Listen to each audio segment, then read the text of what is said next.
Hey, welcome back. It's Free Range Photographer here, Ken Tarbox, Studio 20, Jones Building, Findlay, Ohio, with something else bothering me today.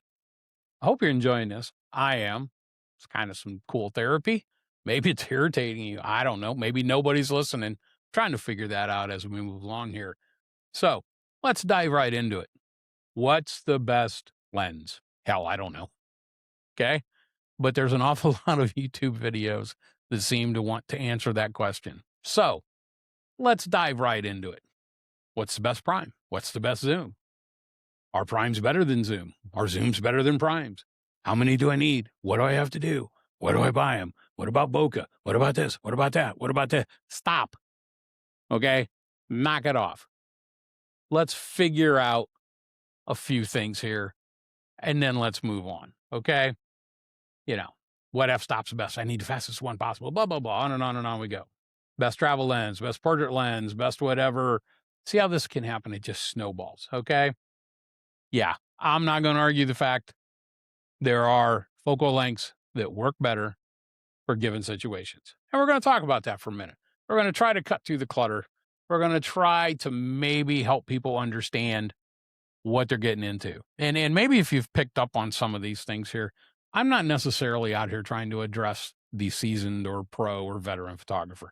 If you've been doing this like I have for 40 some years, you got it figured out. Okay. I'm trying to help the people out here that are just starting out, they're confused or whatever. And I'm trying to provide a little comic relief to those of us that have been in it a while. And maybe you see some of this too and you go, oh God, spare me. Okay. That's what we're here to do. Let's have a little fun with it. Okay. So let's just dive right into it. Let's talk about portraits for a minute. I think most people agree 85 millimeter, great focal length for portraits, right? On and on. You can find a lot of videos and a lot of data that supports that. Okay, it is. People use 50 millimeter. That's the nifty 50. They've called it for years and years and years. Stick one on the front of the camera, can't go wrong. Okay, run around, take all kinds of pictures. The nifty 50, right? You can make portraits with it.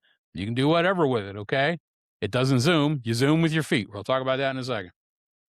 A lot of people would agree that a 24, 28, 35 millimeter, you know what? Maybe that's not the best focal length for portraits, but people have used it. Depends on the aesthetic. What are you looking for? What are you trying to do? Okay. But, 85, 50, 105. I've seen people do that. I've seen people use a 70 to 200. See how confusing and it can get in a hurry. Okay. I don't know if there's a best. Yep. Not going to argue this one. 300, 400, 600 millimeter. It's great for sports, great for wildlife. But I'm telling you what, it's hell on your wallet because those things aren't cheap. Okay. I got one of them. I guarantee it, not cheap. Okay. I make money with it. It's an investment. It's a business tool. Okay. You don't have to have one. You want to go out and shoot high school basketball games. You want to shoot college basketball games. You want to shoot pro basketball games, for example. You got a 70 to 200. You're gold. You're in. You're gonna get great shots. Okay. You can use a 50 on the sidelines. I've done it. You can use a 24 to 80 on the sidelines. I've done it. Basketball, especially. Okay. I know people that shoot volleyball with an 85 millimeter. But yeah, you want to get into the sports thing. You want the wildlife thing. You want that range, 300, 400, 600. You're going to pay for it. Okay. Keep that in mind. Now, zooms, hey, they got a place. Okay. I've been a working contract freelance photographer for 25 years. Okay. Doing a lot of photojournalism work. And I can tell you this right now. I've had a 2470, 2480, 2470, 2480 f2.8 and a 7200 f2.8 lens stuck on the front of bodies for years. Workhorse lenses. Almost every situation I encountered, I was able to cover it with those two lenses. Okay. Nice thing is I'm not fiddling with lenses. I'm not saying things change. Things are happening. There's a fire. There's a disaster. There's something going on. You don't have time to think about what lens you got on the front. You just know I can do this, this, and this, and I can move. Sometimes you're stuck in one position. You're limited to what you can do. Okay. Zooms definitely have a place. Okay. Not saying they're better than primes. Not saying they're worse than primes. Just saying they have a place. And you're not worrying about changing lenses. You're not dragging 20 different lenses around with you. I go back sometime and look at some of the like war journalists, war photojournalists, and some of the photojournalists of the day, or somebody covering a concert or an event or something. Some of these guys, they used to have 3, 4, 5 cameras around their body. Maybe 2 of them had color film, and the rest of them had black and white. And then this one had a big lens. This one had a wide angle lens. That's how they did it before the zooms really took off. So, you know, let's be reasonable about this. You know, macro work. Yep. If you really want to get into macro, nice dedicated macro lens, great. 60 millimeter 105 seems to be macro lenses of choice. Maybe somebody else does with something else. I don't know. I have a macro lens. I don't do a lot of work with it, but I have one. Okay. See where I'm going here? No one best lens. I don't think there is a best lens. I've been asked this question. I don't know. What's the best travel lens out there? I'm going to talk about this one for a second. The last thing I want to do when I'm traveling, be it alone, be it with my family, whatever, and given the state of air travel today and everything, is lug a bunch of photo gear around. Okay? I don't want to do that. Exception. If I am specifically going on, say, a photo safari, or if I'm going to make that trip of a lifetime, if I'm going to go to the Galapagos, and I'm only going to get to go there once because I got approved. Yeah, we're gonna take the gear, and we're going to use every opportunity to make every image possible. Okay, how often do we do that? Travel photos. We went to Alaska a couple years ago. My travel lens isn't even a lens; it's a camera.